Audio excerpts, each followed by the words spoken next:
Hi, I'm Helen Jung. I'm the opinion editor with the Oregonian. Thanks very much for joining us to talk with the Secretary of State's candidates for the Democratic primary. I think we'll just start off by first having the editorial board members introduce themselves so you know who we all are, and then the candidates. And Therese, do you want to start? Yeah, Therese Bottomley, editor of the Oregonian and Oregon Live. Thanks for taking part today. Hi, my name is Laura Gunderson. I am the Director of Public Interest and Accountability, which basically means I oversee reporters in our newsroom, also on the editorial board. And I do see that Amy Wong is connecting but does not yet have audio. Are you there, Amy? Here I am. I just didn't unmute. Sorry I'm late. I was just on another call. But I am a member of the editorial board, and I'm the Oregonian's newsletters and special projects editor. And just to let you know, Hillary Baroud is also on. She's the reporter who's been covering this race. And now if we could start with the candidates, and we'll go in alphabetical order. But if you can introduce yourself, say why you're running and why voters should, why you're the best candidate for voters to pick.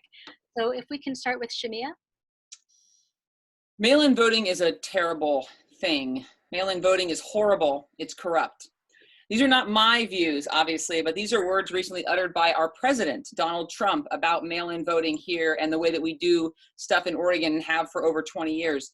I think in this one moment, we're seeing a big difference between a Secretary of State who sees herself primarily as an executive manager overseeing an agency and one who would see themselves as a leader defending Oregon and Oregon values. Because when I asked Secretary Clarno what she had done to counter this as a Republican Secretary of State, her response is that she'd put out a press release, which I couldn't even find on her website. Not saying it's not there. I'm saying that going through multiple pages on the Secretary of State's website, I could not even find her response. This is something I often get asked at the beginning of these interviews, and so I just want to address it right on, that I joined the race later than my colleagues here. And that's true. While they had about a 6-month head start on me in this campaign, I have been working on and showing leadership on expanding access to the Secretary of State's office since I showed up in the legislature and won in 2012. In my first year as a legislator, as a freshman legislator, I chief sponsored the bill that created the Small Business Advocate, the Office of Small Business Assistance in the Oregon Secretary of State's office. I was also a sponsor of the bill to create benefit corporations in Oregon to allow Oregon companies to reflect Oregon values and look out for the triple bottom line. In that same session as a freshman legislator, I sat down at the table with then Secretary of State Kate Brown in her office, one other legislator, and voting rights advocates as we mapped out the path to passing motor voter, automatic voter registration, and becoming the first state in the nation to do so just 2 years later in 2015, and I played a key role in that as well. In our most recent session, I'm the only person running who co-sponsored both House Bill 2983, which was to expose dark money in Oregon, the nonprofits that are advertising during our elections and yet not having to expose their donors, as well as the prepaid postage to make sure that in Oregon, every ballot box, every mailbox becomes a ballot box. So I've been leading on these issues, but there are still big issues for our next Secretary of State to face, particularly one who sees themselves as a national leader. Really quickly, those include ranked choice voting, making sure we center our redistricting efforts in our underserved and underrepresented communities, closing the secret ballot loophole in our public records law, as well as making sure that we take the national popular vote compact and actually convince other states to join so that Oregon's law actually goes into effect. Happy to be here. Great, thank you. Let's see, and Mark, do you mind going next?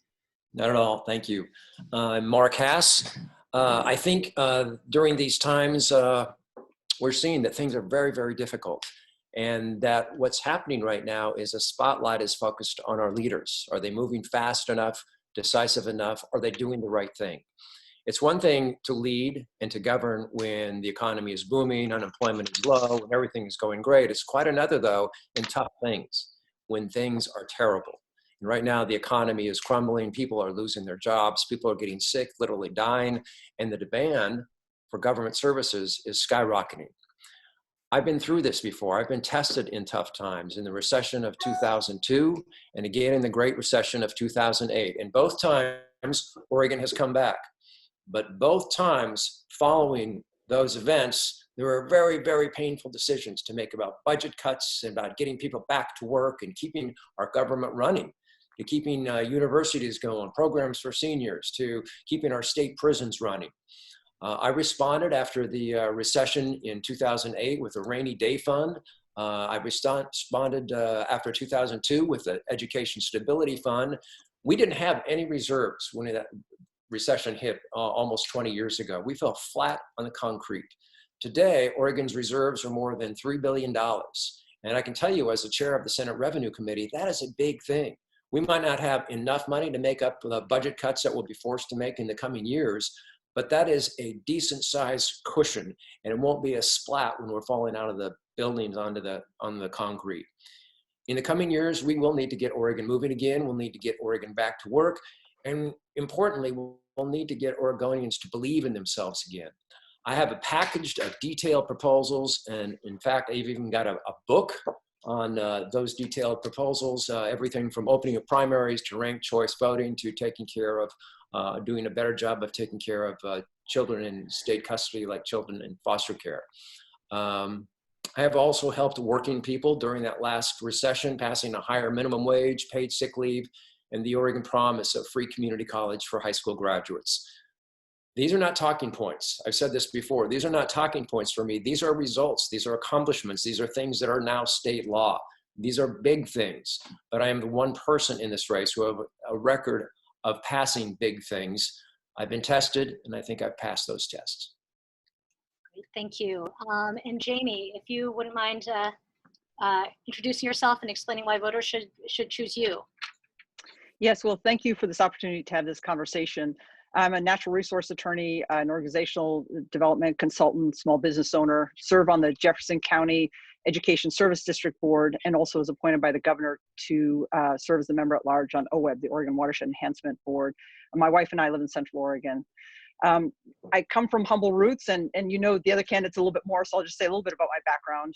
My mom used to get up early to drive a school bus, teach all day, drive a school bus home.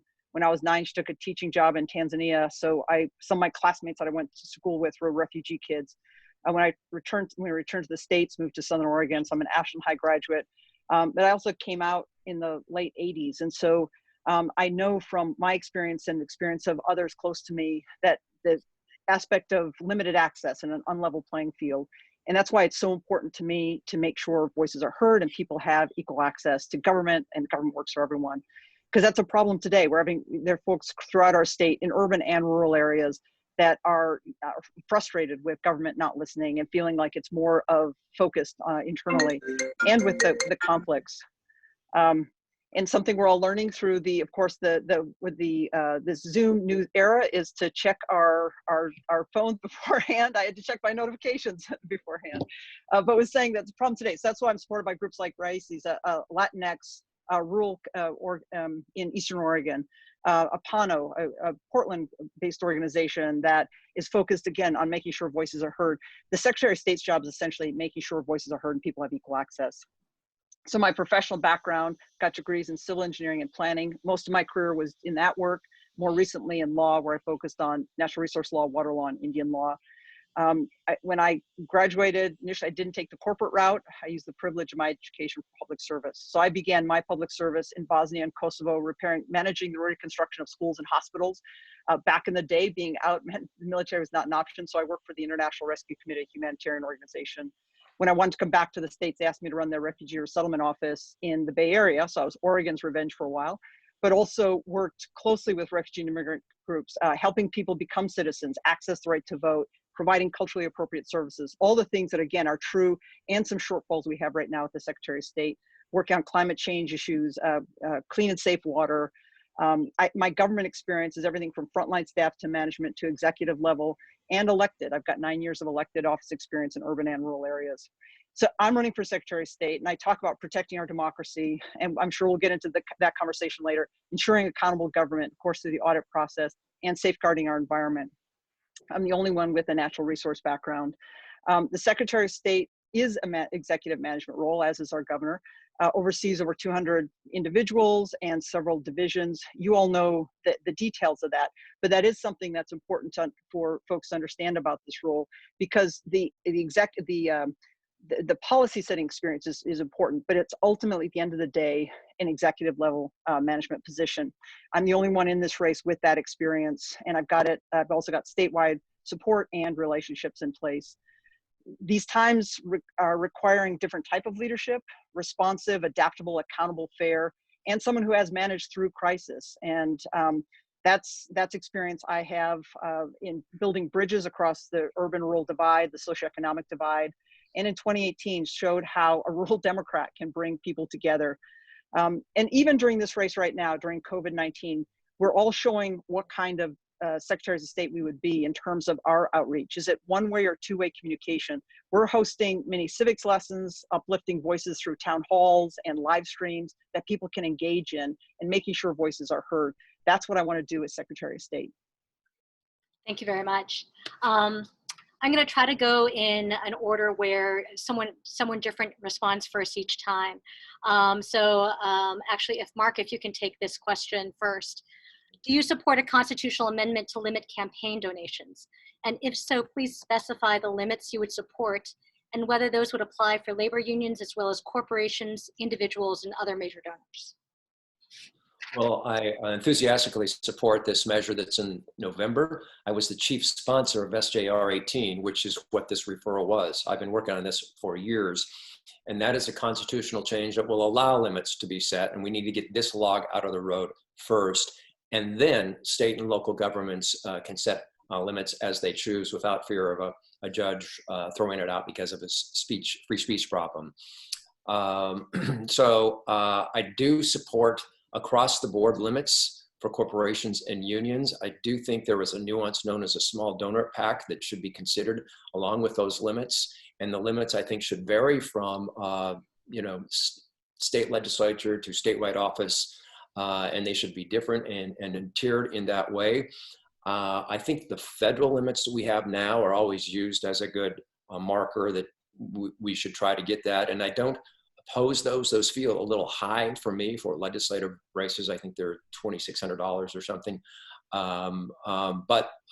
What I think that does do is it gets rid of those six-figure donations in state house races that are just unconscionable, or $1 million donations in statewide races. And I think while there will be some arguing over exactly how those limits will go into place next year, I predict after this measure passes, it's a very good first step forward in setting those limits. As you know, we're only one of a few states that don't have any limits. Thank you. And Jamie, same question for you. Do you? Yeah. Excuse me. Support? Yeah, I've got it. Okay. Sorry. Oh, yes, no. I support the limit strongly. We absolutely should move forward with this legislation, encourage voters to do so. I also think that the legislature fell short in not having a partner bill that would obviously be contingent on this one passing, but that would also actually establish limits. There were a lot of conversations. I'm not confident we have the leadership. We have a lot of talk, but we don't have the leadership to actually move these forward. With regard to amounts, I do think there should be some indexing based on the size of the race, because it is ultimately about outreach to voters. So a statewide race would not necessarily be the same as a city council race. So I think that makes sense in terms of that discrepancy. The actual numbers we can, there can be a conversation on. I do, but I think some kind of tie into maybe the federal limits makes sense, just because we've got some kind of indexing in place, if not establish our own indexing. In terms of the different type of organizations, I think we should be have one for individuals, for organizations, corporations, and then also I think there should be a membership organization category that's tied into an index based on number of members, because that allows some flexibility on large versus small organizations and provides some fairness there. I'm the only one in this race who has never taken, who's always in my races, whether it was required or not required, accepted and opted into campaign contribution limits, including 2 very successful races when I was in the Bay Area. And I've never taken corporate PAC money, the fossil fuel, the opioid money. Oregon is the second hardest hit state in the nation in the opioid crisis. And so I just think there's some leadership examples of saying no to accepting opioid manufacturer money. And again, I'm the only one in this race who's done that. So I've actually got a track record, not just talking about this, but actually living by it and setting those self-imposed limits. Let me just follow up real quick. 2 things. I wasn't quite clear. Would you support limits for labor unions? I would categorize labor unions as a membership organization, and so I think there should be an amount per member, and then that be indexed to the size of the union. So smaller unions would have a smaller amount. Larger unions would be indexed at that membership on that membership index. But that would be the true for other organizations as well, other member organizations as well. And secondly, in terms of PAC money, you were saying you don't receive or you haven't accepted any PAC money or PAC money from opioid and fossil fuel industries. Corporate PAC, so there's smaller, like the Indivisibles is a PAC. Any organization that forms, we all have PACs as candidates running. So that the PAC is a slight misnomer, but not corporate PACs. And then I've signed pledges for this race. We have limits, but not taking corporate PAC money, but especially calling out fossil fuel and opioid manufacturer money. Okay, great, thank you. Shemia, do you support a constitutional amendment to limit campaign donations? If so, please specify the limits and whether these would apply for labor unions as well as corporations, individuals, and other bigger donors. And I think you might be muted right now. There we go. That helps. It does help to not be muted. For a lot of folks who like to mute me over the course of my life, but I shouldn't mute myself. So yes, I do support. I also supported SGR 18 to put this on the ballot in Oregon to make sure that we have the allowance to have those limits. I share the concerns of my colleagues here about where you have those limits. I do think the federal limits seem high. And I also do agree that those limits should apply across the board, but that there should be such a thing as small donor PACs. And that's not just for labor unions, that's for both Oregon Right to Life and Planned Parenthood. That's not only Moms Demand Action, that's also the Oregon Firearms Federation. But organizational memberships, that a small donor PAC, for me, just to be specific about that, is whatever the limit is. Mark mentioned the federal limits, 2,600. I mean, I think that there's, I think that there's going to be a limit that's found. Whatever that limit is, any PAC that receives less than that amount per year from individual donors should be deemed a small donor PAC. That doesn't matter if it's a membership organization or a labor union or the Oregon Firearms Federation or Moms Demand Action. Somebody doesn't become big money, $17 a month or $20 a month or whatever they get. They don't suddenly become big money just because they're successful in organizing and coalescing people around a particular value. But one thing that I want to add to the conversation here that's often missed in the contribution limits discussion is when you look at other states, of course, that have contribution limits, the reality is what you see is the candidate, raising their money over here, and then independent expenditures, often unlimited, these six-figure or $1 million checks that Senator Hass was rightly calling out. And then you have the candidate kind of not coordinating with the independent expenditure. Now that's inevitable at this point with Citizens United still in place, which I oppose, but that is the world we're living in. But I want to call attention to the fact that if it's going to happen here in Oregon, like it happens in other states, we need to make sure that those contribution limits are not so low that it makes it impossible for candidates to pay their staff a living wage and provide health insurance. Because of all the things that independent expenditure can do, one of the key things they can't do is provide the staff for a legislator, or excuse me, for a legislative candidate or a statewide candidate. And so I'm proud in this race to have 2 full-time staff. We don't rely on any unpaid interns. That was also the policy in my state Senate office, to not have unpaid internships, because you limit the pool of folks who can actually participate if folks have to do it pro bono.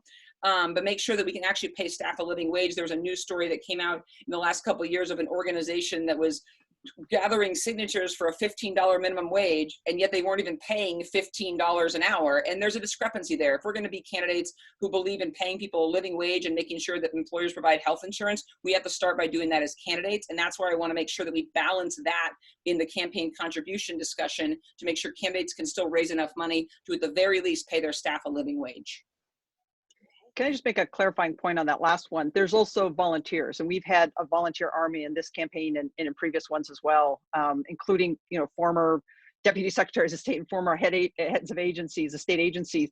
So there's still a way to get the resources and the team around you, but it needs to be folks who really believe in your candidacy. And so there's paid staff, but there's also that team. So it doesn't establishing campaign contribution limits does not take away from you being able to have a team. You just need to be able to get volunteers who are excited about your race.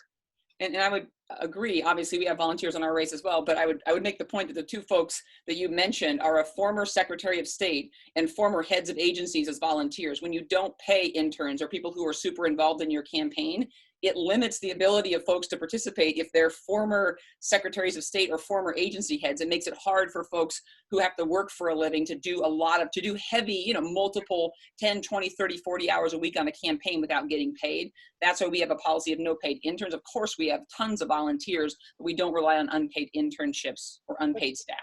Great, thank you. I'd like to move on to the next question. This will be for Jamie to answer first. As voter registration in Oregon has increased under the Motor Voter Program, the number of non-affiliated voters has also surged. The most recent registration figures show there are only about 27,000 fewer non-affiliated voters than Democrats, yet they're locked out of Oregon's closed primary process. Would you have supported opening up the Democratic primary this year to non-affiliated voters? And what other proposals would you look to increase the voice of non-affiliated and third-party voters in Oregon's election system? Well, you raise a good point. This is something that we were talking about actually in 2018, because about 40% of the population, even the second congressional district, but also statewide, are not registered with either major party.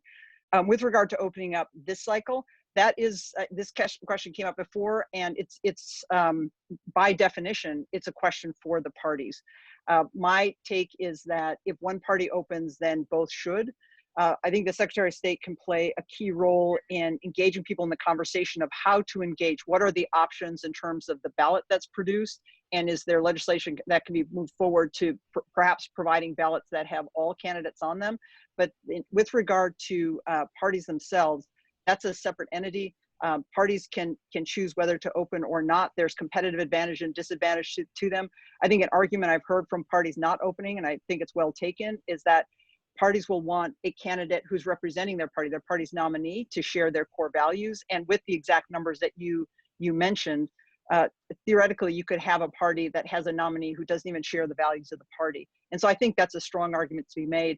But the other point of making sure that all Oregonians have access to weighing in on who is on the ballot in November is also critically important. I mean, this speaks a little bit to the overweight of our two-party system, but I think as Secretary of State, what I would do is engage Oregonians in conversations, and then also explore options and possibly propose legislation to and advocate for legislation to make modifications to be able to open up and take away some of the restrictions that are now in place.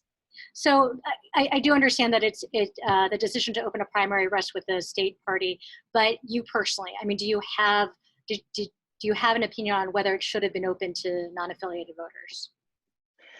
I think I don't think parties should be forced to do that. I think parties should be able to make their own choices, and again, I think parties should also be able to make sure they're selecting a candidate that's tied into their to their key platform, key issues.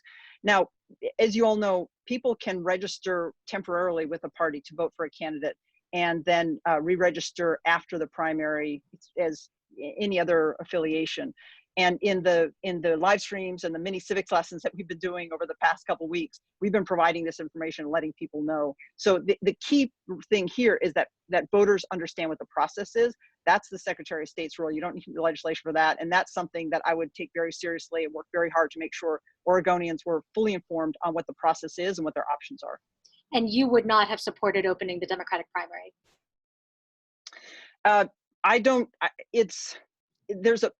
So the whole, if I would have voted for it individually, I think it was, and again, the process is not for one person to advocate for, but it's a democratic process. So you're asking about my individual vote or the process itself? Individual belief, should it have been opened or not? I don't think that parties should be forced to, I think parties should be allowed to select their own candidates. That's different though than opening up a ballot to having all candidates on the ballot. And that's something that I would advocate for. So it's essentially going beyond the limits of what you can do with a party. All right, thank you. Let's see, Shemia, as voter registration in Oregon has increased, so has the number of non-affiliated voters.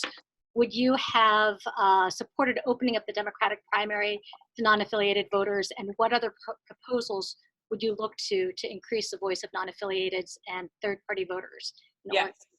Yes, I support open primaries. I think that, as you mentioned, for something like 40% after we passed automatic voter registration, something like 40% of Oregon voters are non-affiliated. That doesn't mean they don't actually adhere to, one party's values over another. There's lots of folks. I've knocked on tens of thousands of doors throughout my 5 campaigns so far in Oregon, and it's not uncommon to get down to those final days and the person's not affiliated, but they think they're a Democrat because they vote Democrat their whole life, or they're registered as a Democrat and they're like, whatever, I haven't voted Democrat in a decade. And so people's party registration actually isn't as much a tie of how they will vote as how they voted in previous elections. So I do support opening up our primaries. I think that if it's up to either party under the free association clause of the First Amendment to the U.S. Constitution. But I think I would encourage both the Democratic and the Republican parties of Oregon to do it. The reality is, I know there's some legitimate concerns that folks have about people coming in and kind of monkeying with their process and saying, oh, we're going to send a bunch of conservatives to vote in the Democratic primary. We see those in other states. It just hasn't happened.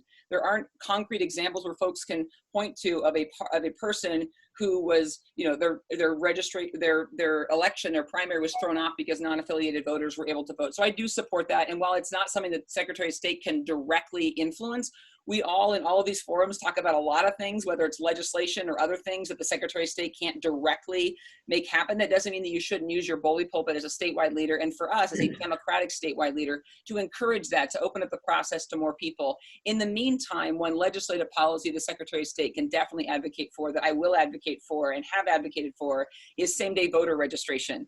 What happens right now is the voter registration deadline tends to fall in the end of April, and ballots tend to arrive in early April or late April, early May. So by the time people actually get their ballot, start paying attention, oh, wow, I really like you, I want to vote for you, you're not on their ballot. And I remember this distinctly in my 2018 race against Senator Monroe, which was a Democratic primary. I would be out knocking doors and people would say, hey, I'm voting for you, you're on my ballot. You're not on my mom's ballot, but she wants to vote for you too. And literally, this is the truth, the difference between their two ballots was a blue stripe at the top on one ballot and a yellow stripe at the top on the other ballot. People, that's like code. Nobody, it didn't say Democratic primary ballot. It just had these colored stripes that they had no idea what that meant. And it confuses voters. So absolutely, we should allow same-day voter registration. That person's mom should have been able to go down and get a provisional ballot and vote and change their party registration, same-day voter registration, and get a Democratic ballot to vote for the candidates that we want. So I do support open primaries and will continue to encourage the Democratic Party of Oregon, and to the extent that I have influence, although I imagine it's little, with the Republican Party of Oregon as well. Great, thank you. And Mark, if you can talk about just whether you would have supported opening the Democratic primary to non-affiliated voters and other steps you would take to increase their voice. Yes, I strongly support open primaries. I'm the only one in this race who formally asked the Democratic Party of Oregon last November to open up the primary, and their executive committee voted, and it was rather close. It was about 70 to 60 not to do it, but I put that ask in, and I will do it again in the future. The other way this can be done is through statute, of course. There was a bill in 2017, which I supported. Of course, it didn't pass, but I think that's a little heavy-handed to do it by law. I think the parties should do it. It's not just motor voter people who don't know that they're not registered. I think a lot of people feel disenfranchised by the parties. And I talk to Bernie supporters all the time who say they're upset that they can't vote for their candidate. And if you explain to them that all they have to do is register as a Democrat, they'll get up in your grill and say, but I don't want to join your club. I don't want to be in your party. I don't want to be an organized party. I just want to vote for my guy. I think that's a lot of what's going on with unaffiliated voters. And right now we have a primary. It's not just 34% of unaffiliated. It's actually 41% of the voting populace who are not registered Democrats or Republicans. And that's a large category of voters that we're cutting out of the system. These are Oregon voters who pay taxes and they're not allowed to vote. And I think that's a shame. And I will work very hard to try and change that. Can I make a clarification on this? Because this is an urban versus rural issue. Rural Democrats, the point was made before, and it was well taken, that that there's not been a track record of this happening before, that there could be influence on a race, on a Democratic race. That's absolutely true in the metro area. We have a vast majority of Democrats. That's not true in rural communities. And this is not the first time this came up. This same conversation came up in 2018, was discussed by the party, went through the exact same process that happened last year, I say 2017, 2018. And it moving forward and opening would not make a difference for Democrats elected in urban areas. They'd still get on the ballot. You would not see rural Democrats. That's where the system would be gamed. And that was the full discussion that happened, well, 2.5 years ago. And so this is very much, the response to this is very much an urban versus rural response. Great, thank you. Let's see, and I think we started with you, Jamie, for the last question. And also Laura is going to, I think Laura wants to ask a question that would first go to Shemia. Oh, thank you. I was hoping you had been keeping track. Shemia, hi, thank you. Republican Dennis Richardson was hailed after his death in 2018 by many, including staunch Democrats, for his record of fair but hard-hitting audits, especially those that held Governor Brown's administration accountable for failures in state agencies. Other secretaries of state in Oregon have not shown that same willingness. What specific areas would you prioritize for this essential arm of the office? And how would you assure voters that you would advocate for the public as opposed to your party? So I would, the first audit I think that has to be done, which might have been a different answer 6 months ago, but we have to audit our response in this incredible, extraordinary crisis, from our housing to banking to small businesses to how government functions to infrastructure. We have a pandemic that has really exposed the cracks in a lot of different systems in Oregon. So we need a comprehensive emergency readiness audit, because as we know, this is not our last pandemic, and more urgently, perhaps the Cascadia subduction zone earthquake will pose a lot of challenges for Oregon. So I think our first audit has to be comprehensive across agencies, across all state aided institutions, that we look at how did we succeed and how did we fail. I think my difference with Secretary Richardson is that I don't see the public as separate from the people also working in these agencies and doing the work. I think the foster care crisis is a great example. That was a hard-hitting audit, and it did expose that children in Oregon are unsafe. What it also did is it demoralized those caseworkers. I met with some of them down in Benton County just in the past month, caseworkers who could go make more money and get the same benefits if they went and worked at Costco. But they continue to do this because they love these children, and they sit there and day in and day out deal with abused and suffering children. And yet an audit that simply shows the problems but doesn't show a path to a solution is problematic for the public. Is also the same people who are doing the work. They also care about foster children, as an example, as one audit that was brought up. So I think one difference is that you can also provide a path to improve things, and also, even if they don't have the resources, show the work that people are doing that is, talk about the public workers who make so little money. There's extraordinary turnover in caseworkers for DHS, for example, just extraordinary. This woman I talked to had done it for 10 years, and she said, she'd grown cynical and hardened, but she loved these kids. And she's like, it's hard to get anybody to do this as long as me anymore, because they can make as much money going and working at Costco and not deal with the emotional turmoil of dealing with abused and neglected children every day. So I think that you have to also recognize that the workers who do the job, they're also the members of the public, and they want solutions as bad as anybody. And just to follow up on that, did you feel that there weren't solutions highlighted in the audit? I mean, there were solutions, but the public-facing view of the Secretary of State's office, and also in some subsequent legislation, has extremely demoralized the folks who are doing the work. If you go and sit down with those caseworkers, their retention problems were already bad. They are way worse after the entire public essentially treats them as people that are, callously going and sleeping with kids in hotels, as opposed to saying, where else were we supposed to take these kids? So I think that solutions also need to be part of the narrative that is put out from the leadership of the office, and not just kind of in the back of the audit and leading with kind of the really hard statistics. But I guess I also want to follow up on that in terms of how else do you call out leadership? Because when I read that audit, that's what I saw, is a calling out of the leadership. And I think that's exactly where these kind of audits need to be. It's not personal. It's not about the frontline workers. It's about Governor Brown. It's about the various commissions that we're working. So are you saying that you would come to this with a filter of, let's be really careful so that we don't hurt our state workers' feelings? No, of course not. I mean, this is something that these are abused and neglected children. And so this is something that we, they're the initial focus, but we should come to it with a view of don't make the problem worse by the way that we talk about it. And while a leadership, a big complaint amongst frontline workers with the audits division is that they do stop by talking with management. They don't go that step further and actually talk with frontline workers who do have a lot of solutions. That is one of the complaints that they bring in some of those audits. Shemia, this is Hillary, and I just wanted to pipe up for, I'm mostly just listening to this, but since I'd covered that audit personally, I know that there was at least one vignette in there where the auditors had interviewed, it was clear they'd interviewed multiple child welfare frontline workers, but they talked about a specific woman, and I don't remember if it was that she was ending up in tears sometimes because she was so overworked and so stressed worried about taking care of these kids, but the personal side of it really came through to me in that audit. So even with that kind of personal experience and workers' experience, you don't feel that that was a good audit? I didn't say it wasn't a good audit. I said I said to start out with, it was a hard-hitting audit, and it did expose problems. I mean, as a person who was raised by a single dad, my mom battled meth and heroin addiction. I understand that these are vulnerable kids, and we need to do everything we can to protect them. My point is that when I talk to the frontline workers who are currently in foster care, they are very demoralized. And I think it's great that some folks were interviewed. I'm sure that there perhaps should have been more folks interviewed. And so that's my response to the question. Okay, thank you. Let's see, and I guess now, Mark, if you wouldn't mind answering the question, and do you want Laura to repeat it? No, I think I'm good.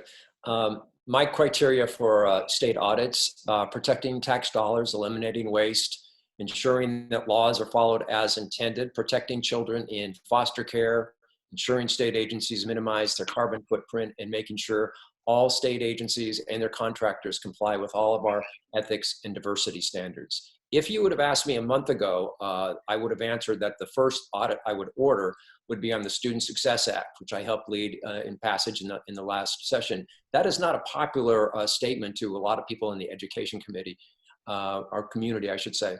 Why do you want to beat us up just after this new law is? And that's because of the very nature of an audit is to make sure we're all on the same page. That's $1 billion a year. I want to make sure that money gets into classrooms and isn't hijacked by the bureaucracy or hijacked by legislators. Today, I think it's obvious we're in a COVID era for years to come. And there will be commissions, there will be legislative committees looking at this. So I think for the Secretary of State, the obvious step is to do an audit of Oregon's response, the emergency services, OHA, corrections, the employment division.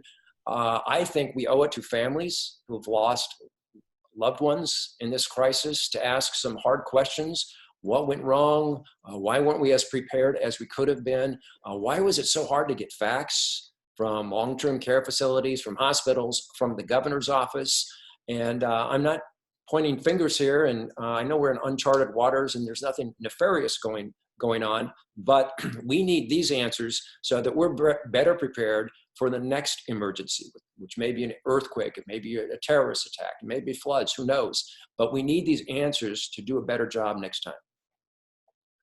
Thank you. And Jamie, would you like to hear the question?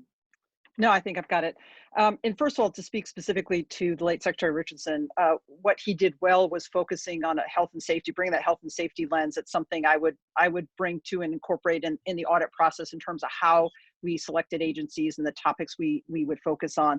Where I think he fell short was, two things come to mind. One, in focusing just on the public sector and not to those subcontractors. And we've seen that more recently, specifically with foster kids, that some of the impact, the health and safety impacts was not just within the state agencies, but also some of the monies that went to the state of Washington and some of the subcontractors. The other thing, his approach, it felt like a lot of the audits, I think it's important to have very robust audits and ones that identify information and then make that available to the public. But I think how you roll it out is important. And, I think another shortfall he had was that it kind of gotcha by press release model. What I believe is once you do a very intensive, and just to say a little bit, I've been trained on audits, I've served on audit committees, I've been experiencing everything from frontline staff to management to a policymaker, using them and overseeing them. The Jefferson County ESD, we just recently went through and reviewed the audit for the ESD. in organizational development, my training was in the Baldrige model, where you look at strengths and opportunities for improvement, but that rollout piece is important. So you look at what's working well, and then you also look at what changes need to be made. And obviously, if there was an immediate health and safety issue, it would be addressed right away and released right away. But if there was some structural changes that need to be made, then the rollout would involve a short time of having the conversation with the management team to say, okay, here are the results we found. We're going to release them in a week or two. We want to give you an opportunity to develop a plan so that we can roll this out together and then talk about what is working, what's not working, and then have you talk about the plan, your plan to address what's not working. That, I think, is really important to build public trust, to also show that monies are being spent well. When I served on the Santa Clara City Council, I always used to say that our role is not to spend public money to invest it, but to invest it. And the audit process is to really daylight that sense of how we can do those things better. So the Secretary of State role, there's of course the types of audits, and it's fun to hear others now talking about these more robustly, but from the beginning I've been talking about financial audits, performance audits, equity, sustainability, safety, information security, incorporating these into the audit process, either looking at agencies or specific programs, but incorporating these different aspects into the discussion. So the Secretary of State's role is to develop the criteria, make that really clear, criteria for the types of audits, and then also how agencies would be selected. Some of that come to mind in terms of the selection process is a focus again on health and safety. So obviously post COVID-19, the preparedness, and I've got training and been drilled in emergency preparedness and been through that in my own experience. So making sure that we're using that lens to figure out what we did well, and then what we didn't do well and need to change. Also looking at vulnerable communities, so kids, as Secretary Richardson did, also seniors, undocumented folks, but also our educators. We have an incredibly high turnover rate of our educators, which means we need to be addressing the issues that are impacting them that we're losing. That's otherwise impacting our kids ultimately, and our communities, our economy, through the loss of educators. Forensics, the Oregon State Police Crime Lab, there's been issues that have come up about folks not, inaccurate information, wrongful convictions. So when we think those things are identified, to address those. Demographic discrepancies, whether through elections or even the distance learning process we're in right now, part of that review process will be who was able to engage in that and continue their distance learning, who was not, and how do we daylight those discrepancies so they can be dealt with. And then financial issues. In the last year, Travel Oregon had the spikes in pay. Forestry, their budget has struggled a little bit. That's probably related to the wildfires, but to take a close look at that because there's been change. So using that as a process, obviously the professionals will do the work, but the assessment piece is really important. And then after the issues have been daylighted, to advocate for appropriate changes. The other thing we can do is, in terms of making structural change, is potentially identifying KPMs, key performance measures, for state agencies if there are institutional and structural problems, and drafting potential KPMs and proposing those to the legislature. So those will allow for some ongoing changes in the long term that would be the result of coming out of the election, the audits that we conducted. Oh, and one other point, because Hillary, you and I talked about this last year with regard to subcontractors, just before, to preempt your question. When I was on the Santa Clara City Council and we were building the 49er Stadium, you had challenged me last year in our conversation about not being able to audit subcontractors. But we did that then with the 49ers, which was one of the more powerful private entities in the country. There's a different process you use, but you can still have a process and audit subcontractors. Great, thank you. Amy, do you want to jump in?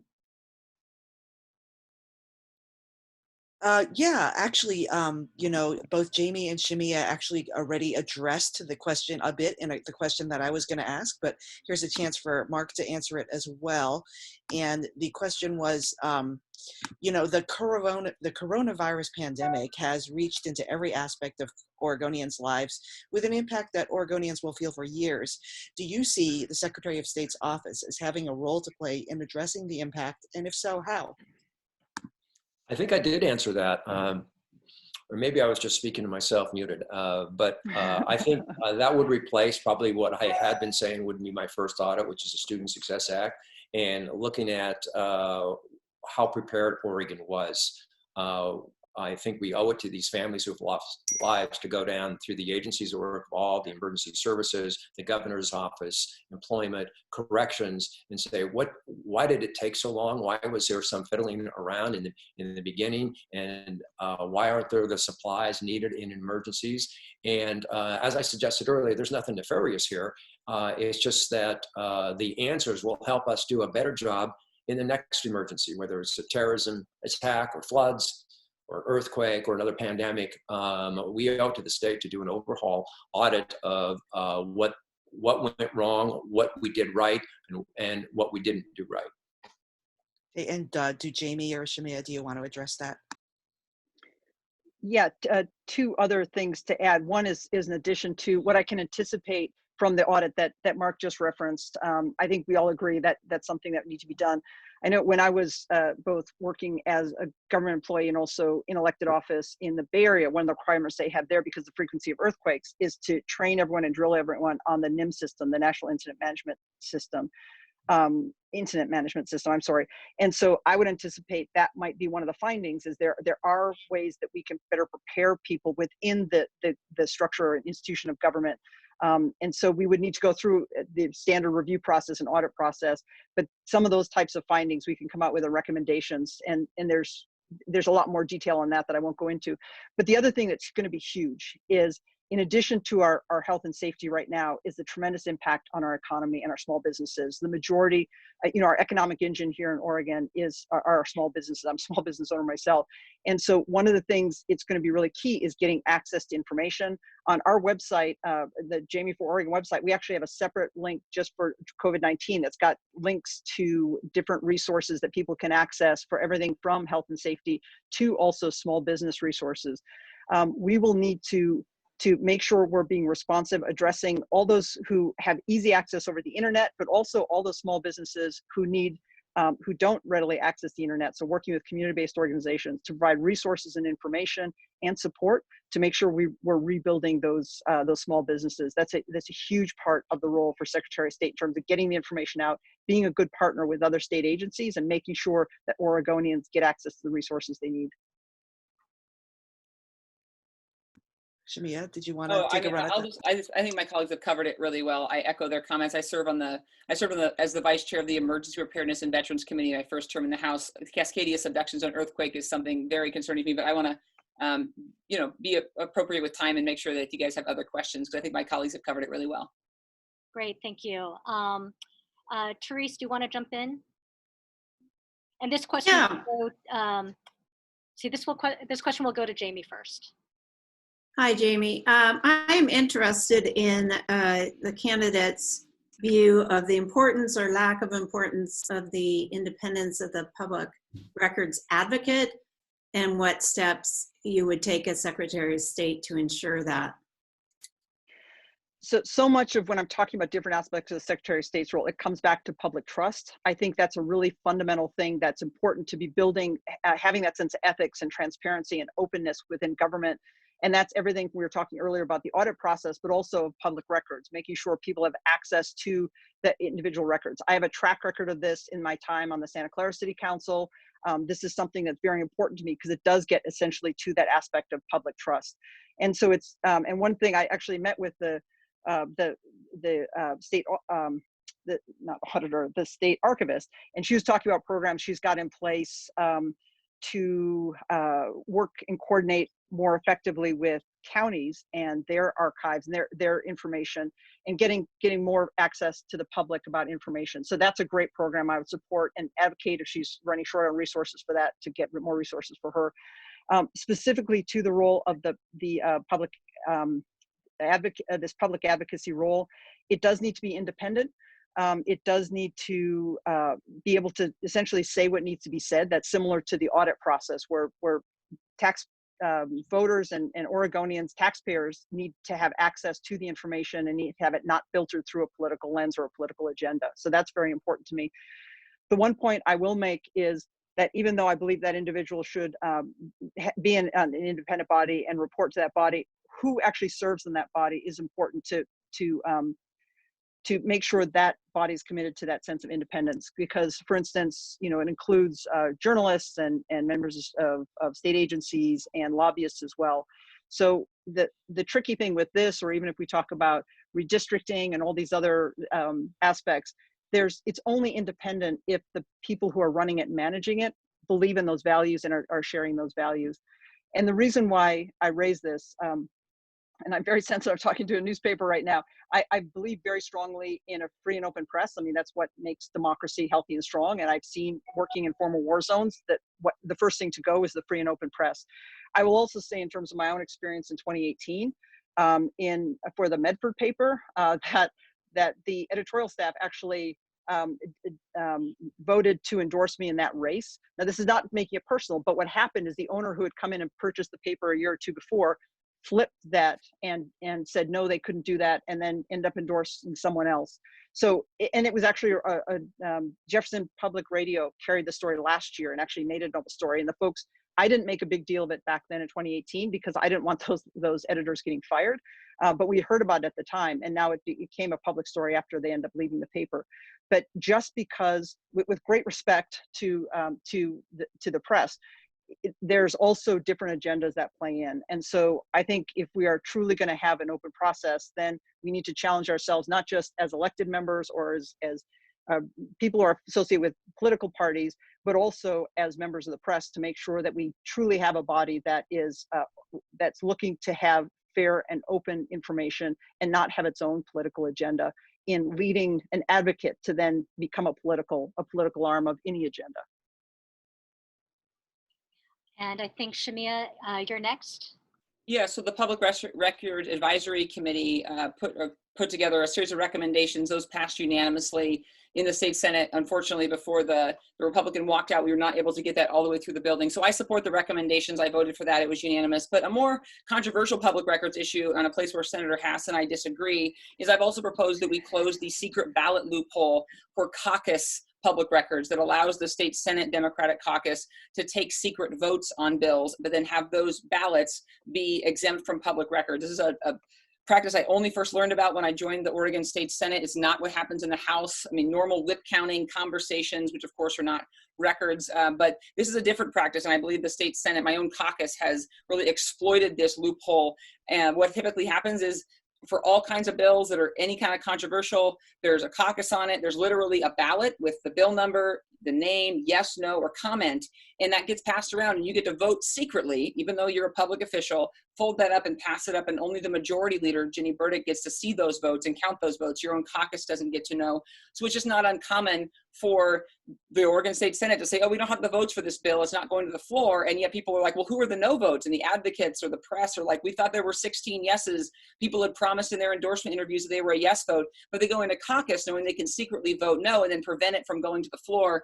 This is something that's very specific to the Oregon State Senate, such that advocates and those trying to pass legislation have learned to start asking for 2 yes votes when they deal with the Senate. Yes in caucus, which is where nobody gets to be accountable, and yes on the floor. But a lot of folks have been known to say, yeah, I'll be a yes if it ever gets to the floor, knowing that full well they're going to go in the caucus, circle no, and prevent it from having 16 votes to get to the floor. So I spoke out against this practice immediately when I joined the state Senate, much to the chagrin of my new colleagues. And when I would fill out that vote slip, I would write in the comments, please share freely. And I would tell the press, lobbyists, anybody who asked, look, your other legislators, you're welcome to ask Ginny Burdick. She can tell anybody what my vote was, because I don't believe that should be a secret vote. For public officials on public issues in a public building, we should not be able to take a secret vote in the Senate caucus that then makes it where that bill never then gets a public vote. Most notably, that folks saw recently was when Senator Courtney was able to go to the Senate floor in June of 2019 and announce there were not the votes to pass the Clean Energy Jobs bill. And regardless of how folks feel about that bill, the reality is legislators who had promised to interest groups and environmental activists that they would support climate action were secretly no votes in that caucus, and yet nobody was able to report on who those no votes actually were because of this exemption. I propose that we close that loophole so that any votes on paper, any ballots that are being passed in the public building of the state capitol, that those are actually public records. And that's why I pushed against it as a senator and made it where at least mine were open to anybody that asked Ginny Burdick.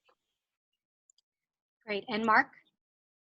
Yes, this is one of the first policy planks I put in my platform last fall was to make the public records advocate independently selected by the council. I worked with Ginger McCall on my campaign and helped formulate these ideas. And I would have gone farther than the bill that was up in February, not just making that position independently selected by the council, but I would change the complexion of the council. I think it was too heavy with local government representatives who have historically been opposed to public records.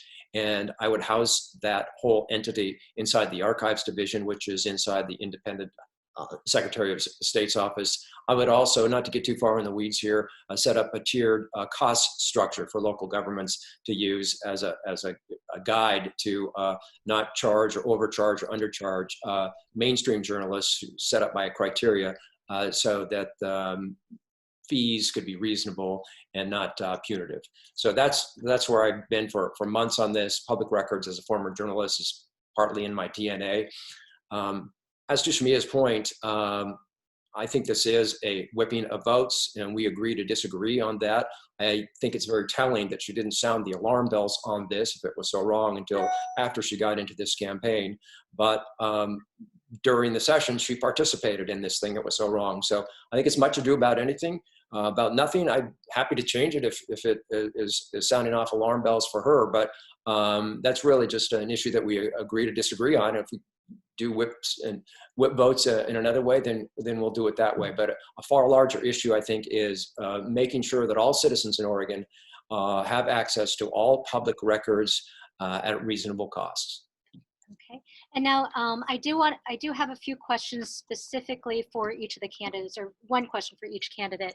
And I guess we start with Shemia this time. Since you declared for Secretary of State, you've received about $60,000 in campaign contributions from labor unions, mostly from the PACs for SEIU and OEA. And that's, I believe, about 2/3 of what you've raised this year. Considering what a dominant force public employee labor unions have been in quashing pension reforms and in pushing various taxation measures, how can voters trust that you won't tip the scales in their favor in any ballot initiatives, for instance, that would affect them? Well, first off, they have not quenched public or pension reforms because, as you know, those have been passed in almost every session in some form or another since 2013. So I did vote no on the PERS cuts in the 2019 session. Obviously the editorial board and I disagree on that, but I can tell you that it was a hard thing to do. There was a kind of a directive from Democratic leadership that said, if you're going to vote no, please do so quietly.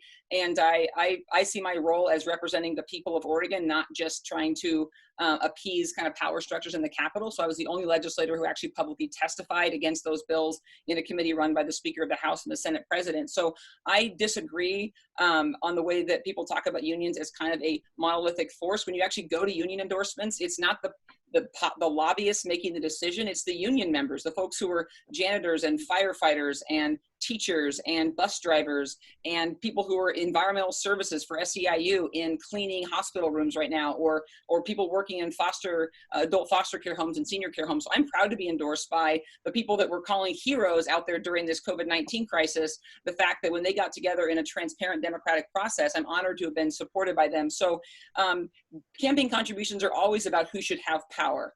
And the reality is, when we talk about big corporations or somebody getting to write a $100,000 check as an individual, that's a disproportionate amount of power for that person. When you talk about labor unions, you're talking about hundreds of thousands of Oregonians who pitch in 15, 20, 25 bucks a month. Those are the folks, that power is dispersed. So you're talking about a prison guard in Pendleton or a childcare worker down in Grants Pass. So I'm proud to be endorsed by and supported by Oregon's working people, not in a power structure, but in a grassroots sense. And so in that sense, I've always been very principled in the work that I do, which has sometimes put me in opposition to the Democratic establishment of my own party. But principle is over partisanship. But in the end, the labor unions that are supporting me are made up of hundreds of thousands of people who do the work on the front lines, who are right now staffing the Oregon Employment Department. And so I'm not, and I get that it's a disagreement of opinion with the Oregon Editorial Board. I've had that disagreement, I think, every time that I've run. And so this is no surprise, but I am very proud to be endorsed by Oregon's working people and labor unions. And so just to kind of get back a little bit more to the question, I mean, how do you assure voters, considering that they have been such significant backers to your campaign, and that you won't tip the scales in their favor if there's a ballot initiative that seeks to, for instance, do away with pensions and replace them solely with 401ks. Oh, absolutely. Well, that's not just tipping the scales. That would be corruption. So if you try to tip the scales on a ballot initiative, for example, that is corruption. There is, within the Oregon Elections Department, there are independent folks doing that work, and I would make sure that they stayed independent. There's been lots of ballot initiatives. I've fought for some, fought for others, but the reality is you always have to be independent in doing that kind of stuff. And I've never been asked, nor would I ever expect anybody who I know in Oregon's working labor union movement to ask somebody to tip the scales. That's not just fudging. I would see that as government corruption, and that's absolutely unacceptable. And so basically the campaign contributions would not have any impact on how you administer this office. They would not have, I would not tip the scales, as you mentioned. You gave an example of an initiative petition, and I was saying that is corruption, so I would never do that. The fact that nurses and firefighters and environmental care workers, is the fact that they support my cane indicative of the fact that they see that I'm somebody that removes barriers? Absolutely. So I don't want to say that the fact that people have endorsed me in this race means that it was haphazard. I'm endorsed by progressive organizations because I have a track record. As the Bend Bulletin, your colleagues out in Bend endorsed me. They said, oh, a lot of these people agree on democratic issues. What we found in Shemia Fagan is a track record being straight with Oregonians when things aren't working as they should. That's the quote from the Bend Bulletin, and I'm very honored by that. And so when things aren't working as they should, regardless who they're not working for, I have a track record of pointing that out, whether it's primarying a Democrat to join the state Senate, being the first Democrat in history to vote against Peter Courtney. And let me be clear, folks that you consider powerful in the labor union were not happy with that vote when I voted against Peter Courtney, but it was a vote of principle, and I believed it was the right thing to do. And so I have a track record of putting principle over partisanship, and that will continue as Secretary of State. Great, thank you. And I'm sorry, because I know we're running over, but I do want to just get in these two more questions. One for Mark. Like Senator Fagan and actually the vast majority of Democrats, you supported Senate Bill 761, which changes how e-signatures can be submitted and makes the process of getting an initiative petition to qualify far more difficult. How do you defend that action to voters who feel that that's an attempt to kneecap their rights to direct democracy? Well, at the time, there were reports that it was being abused by town hall meetings where they would just print up a lot of these e-signatures without the ordinance and have signing parties. And I think that was an affront to our initiative system. As much as I support it, there should be some sideboards and some rules. And so that's why I supported that. At the same time, there was discussion during the on the floor where Senator Golden asked Senator Burdick about these stories that people would be required to submit an entire copy of a law that was being referred, for instance. It sounds like now that there is discussion that that's not going to be required. However, at the time, Senator Burdick said yes, that it would be required, but poo-pooed the idea that that any of these petitions are more than just a few pages long. As we know from looking through the database, some of them can be 70 or 80 pages long. So knowing that, do you still support the passage of Senate Bill 761? That they are long? That they are having to, that basically at least the discussion of it was that people would have to submit an entire copy of the petition that they're seeking to support. Well, I would have to see these petitions that are 70 or 80 pages long. You're saying that that's the majority? No, it's not the majority, but there's certainly a number of measures that are that long, or even 7 or 8 pages. I mean, the idea that someone would have to not only have access to a printer, print off the signature sheet, sign it twice, print off the petition, and mail that in order to show their support for a petition to make it to the ballot, is something that we've editorialized many times about. And I guess I'm just wondering if you still feel like that was a sound vote. Well, I'm thinking if it's 7 or 8 pages, I don't think that's a lot to ask. I mean, that's a sacred practice that was been in this state for more than a century. And I don't want to make it too easy for outsiders to come in and buy their way into an initiative. There should be some rules. Understanding that some of these aren't outsiders, they are Oregonians who are actually behind these initiatives. Yes. Okay, thank you. Jamie, for you don't have a background or experience in Oregon state government, which can be both a positive and a negative. can you identify, though, a few areas where you think state government is failing voters and what you would do as Secretary of State to address that? What I've heard from Oregonians statewide, not just in rural areas, but in urban areas as well, is that so many voices are not being heard. So many Oregonians are also, frankly, embarrassed by the national news that we had last year of yet again another walkout. So the fact that we need to move beyond the divisiveness that we've got, and Oregonians know how to do this. We have the High Desert Partnership. We have examples throughout Oregon of Oregonians who can get it right. They're not seeing that. We're not seeing that in the state legislature. And also, you know, when I first got into office in 2004, I was a political minority, and the benefit of that experience is that you learn how to do your political homework, and you learn how to build relationships, and you learn how to build partnerships within the community to move things forward. So it's not just about you, and that also that you're able to develop many different political tools. Some folks have a hammer and they think everything's a nail, and that's part of the problem that we're seeing right now, I think. But also, it is this frustration statewide. When you look at the endorsements and the support I've got, it's folks who are coming in large part from folks whose voices are not heard. Now, yeah, I've got traditional and mainstream, you know, the former Secretary of State and you know, mainstream supporters as well. But the biggest challenge that we're finding, and it's you know, rural Democrats, it's also you know, communities of color in urban areas who are not feeling their voices are heard and are very frustrated by that. So when I talk about equity audits, when I talk about bringing voices forward, that's part of what I'm doing right now as our Oregon roundtables. I'm engaging folks and having these conversations and essentially asking people, how can government better serve your community, whether that's a geographic or that's a demographic aspect. And we're making sure that people are able to get better access. So that's something we would do through the elections process, and that's the elections integrity piece. And again, this is work I've done before. It's not new. Yes, some of it was out of state, but it's also work we did in 2018.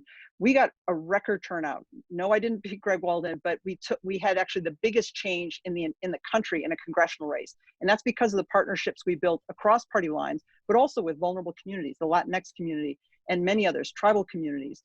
And so that's what Oregonians are looking to see right now. That's where the legislature is really failing.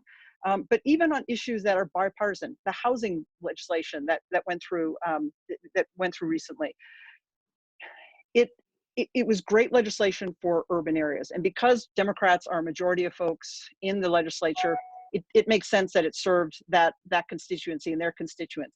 But I had a friend of mine who's a rural Democrat, serves on a relatively large for rural areas in Eastern Oregon. He was trying to get access to leadership to be able to talk about the changes they need to see in that to make it work for his community. He couldn't get a call back. That's the kind of frustration that folks are having. And so I am very sensitive to that because of my own experience, and also because of the relationships and partnerships I have statewide. And that's something that I will bring to the role of Secretary of State and make sure all voices are heard. So of course, there's people already have a lot of power. That's great, and their voices need to be heard as well. But the voices and the folks who do not have a seat at the table right now, those are the voices we need to include in conversations. And everything from redistricting, when we look at you know, that one criteria of not separating communities of interest. Well, some of these communities aren't even seen right now. And so making sure that those interests are represented and spoken up for is something that I take very seriously. And we've been doing this even before the kind of stay safe, stay at home order. In this election and last election, our literature was printed in several languages. The outreach to community-based organizations is just something that's part of my DNA as a person, but it's also how I've campaigned before. Great. Well, thank you so much. We really flew through that hour plus some. I really appreciate your time and being here today and the great conversation we had. We'll be coming out with our endorsement probably around the end of the month or beginning of May, but we'll be in touch with any other questions that we might have. Thanks again to all of you for joining us. Thanks, everyone. Thank you. Thank you so much.